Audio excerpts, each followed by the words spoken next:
ఇప్పటికీ షత్తర్ ఆ నందుల నరకంలోనే తన జీవితాన్ని గడపాల్సి వస్తుంది చాణక్య అని చెప్పాడు. మరి షత్తర్ కూతురు సుహాసిని ఎక్కడుంది అని అడిగాడు.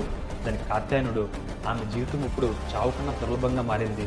రాక్షసుడు షత్తర్ని ఏనాడో చంపేసేవాడు, కానీ అతను చంపకుండా ఉండడానికి తనకు లంచం కావాలని సుహాసిని అడిగాడు.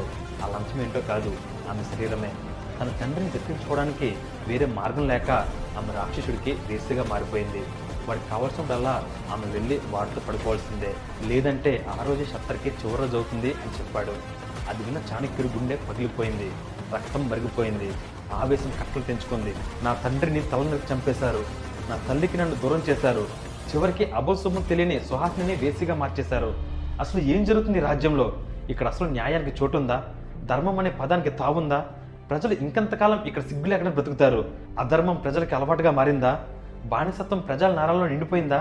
ఇలాంటి రాజ్యంలో బ్రతుకుండే బదులు అందరూ కట్టకట్టుకుని చావచ్చు